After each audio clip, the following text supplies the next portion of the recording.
Halloween, fête divertissante ou satanisme? Halloween, c'est l'occasion pour de nombreux enfants, adolescents et adultes, de faire une fête d'horreur amusante et effrayante. C'est le jour où les enfants vont dans les rues en imitant des esprits méchants et demandant des sucreries à la porte des maisons en disant des phrases telles que « des bonbons ou un mauvais sort ». Si quelqu'un ne donne pas ce qui est demandé, il doit s'attendre à des méchancetés ou même du vandalisme. Les adultes se présentent à ces fêtes d'horreur avec des têtes coupées ou des choses semblables. Et dans les magasins, on peut acheter de nombreuses farces de fêtes comme par exemple du cerveau en amuse-gueule pour zombies et du sang liquide. Lors de ces fêtes d'horreur, on peut manger des saucissons en forme de doigts coupés et faire l'expérience de pratiques occultes comme l'interrogation d'oracle, le tarot ou le pendule, qui sont toujours plus demandés. Et pas seulement là. Mais quelle est l'origine de cette fête sanglante pleine de faces horribles et de personnages effrayants? Une pratique trop légère de ces cultes effrayants et occultes pourrait-elle être nuisible? Et jusqu'où peut-elle finalement mener? Ces questions ne sont presque jamais posées, ou méprisées comme rabat-joie.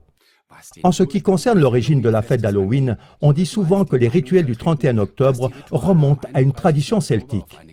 Des druides auraient sacrifié des humains ce jour-là pour faire honneur à leur dieu de la mort, Samhain.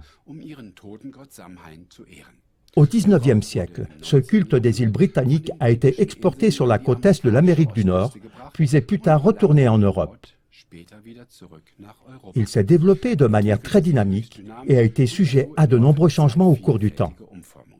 Historiquement, il n'est pas possible de prouver exactement que des cultes celtiques se sont développés continuellement pour aboutir au culte moderne d'Halloween. Ce qui est prouvé en revanche, ce sont les liens évidents avec le satanisme dont les rituels de sacrifice ont lieu en secret depuis des millénaires. Ce lien est aussi confirmé par Anton Sander LaVey, fondateur et prêtre de la Church of Satan aux États-Unis. LaVey s'est lui-même présenté comme le premier à avoir défini et organisé le satanisme moderne.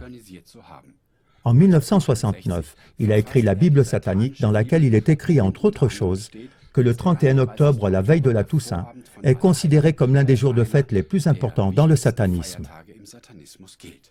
Le chercheur en occultisme Jack Rapper constate « Le moment de l'année où ont lieu le plus grand nombre de crimes rituels sataniques et occultes, c'est Halloween. » Une des personnes qui, par expérience personnelle, connaît la réalité de la magie noire, de la sorcellerie et du satanisme, ainsi que le culte d'Halloween et ses répercussions, c'est John Ramirez. Ramirez a grandi dans le quartier du Bronx à New York, dans une famille de satanistes. Voyez à ce sujet notre émission en langue allemande, Échappé de l'enfer, John Ramirez ex-sataniste. Aujourd'hui, il met expressément en garde contre Halloween. Je souhaiterais pouvoir dire que tout ça, ce n'était qu'une plaisanterie inoffensive, qu'il n'y a rien derrière les fantômes, les démons et le diable. Mais je ne peux pas. J'ai eu des expériences avec des forces obscures contre lesquelles je dois mettre en garde.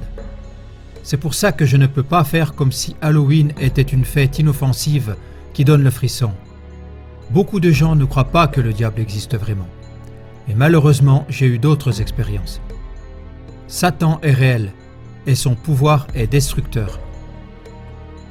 Parmi les satanistes et dans les cercles de sorciers, Halloween est toujours la fête suprême, une célébration de l'effroi et de la mort.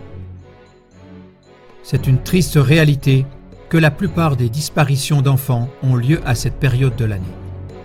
Et pourtant, tout le monde prétend qu'Halloween est une fête de déguisement inoffensive et amusante. Le diable aime Halloween, je le savais très bien.